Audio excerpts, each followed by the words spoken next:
Unexpected tragedy. Caitriona breaks down in tears as newborn son hospitalized with mystery illness.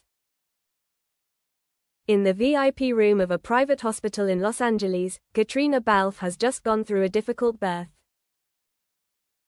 Sam Heughan, the baby's father, stands right next to the bed, holding her hand tightly. Sam, whispering, "You did a great job, Cat. Look at this, our son." The baby boy is tiny, eyes wide open, hands half the size of an adult's finger. Caitriona feels all the fatigue disappear. It is a moment she thinks happiness will last forever. But the joy only lasts less than 48 hours.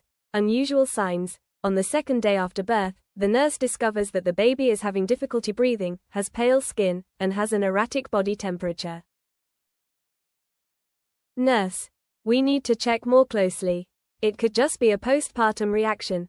But just a few hours later, the baby's condition rapidly deteriorates. An alarm bell rings. Caitriona, still weak from childbirth, struggled to get up and saw the doctors and nurses surrounding her baby, preparing to transfer her to the neonatal intensive care unit. Caitriona, panic-stricken, "What's going on? What's wrong with my baby? Doctor, we suspect an immune or respiratory problem. We need urgent testing." A race against time. Sam held Caitriona, but he was shaking too. He had never felt such fear. In the neonatal intensive care unit, machines surrounded the baby. Heart rate, oxygen levels, breathing pressure, everything was monitored continuously. Each beep of the machine was like a knife stabbing Caitriona's heart. The head physician, Dr. Harris, after reviewing the initial results, told them, "We suspect this is an extremely rare metabolic disorder. The incidence is only about 1 in 500,000 newborns." Caitriona was stunned. The long days in the hospital. For 3 days in a row, Caitriona barely slept. She sat next to the incubator, her hand pressed against the glass, whispering to her child. "You have to be strong. You hear me? I'm here. I won't leave you."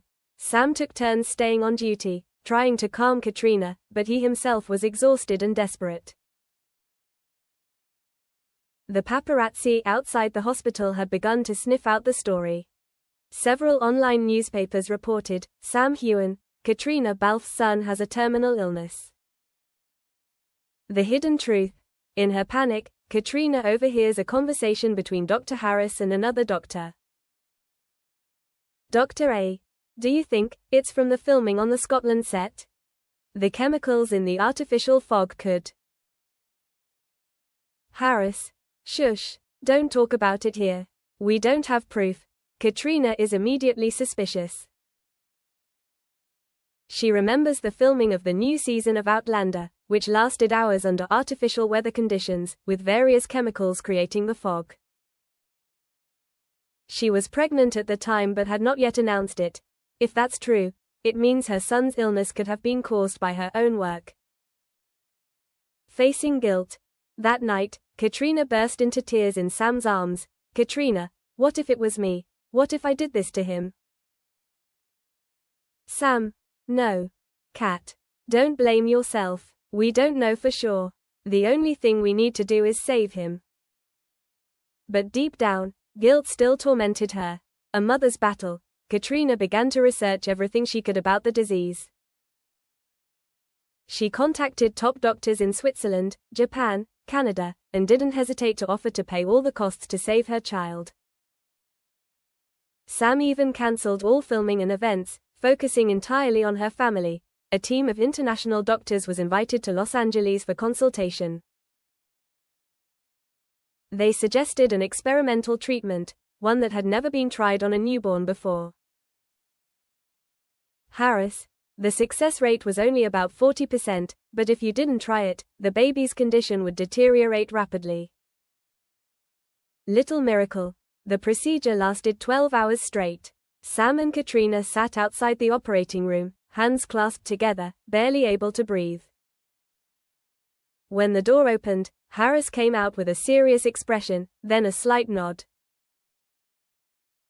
The procedure was successful. Now we have to wait for the baby to respond in a few days.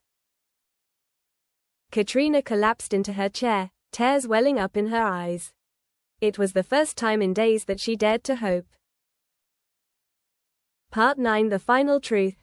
3 weeks later, further tests confirmed that the baby's illness was indeed related to a chemical used on set to create the haze effect, a substance that affects the development of the immune system if inhaled by the mother during the first trimester. The news was never made public, but Caitriona and Sam knew. They decided to sue the production company for failing to ensure the safety of the actor. Light at the end of the tunnel. In the 4th month, their baby boy was discharged from the hospital. He still needed long-term monitoring, but his condition was stable. Caitriona carried her son out of the hospital, holding him close to her chest. The paparazzi kept taking pictures, but this time she didn't care. "Caitriona, we fought and you won. I'm proud of you." Sam put his hand on her shoulder, his eyes filled with determination. "From now on, nothing can harm this family."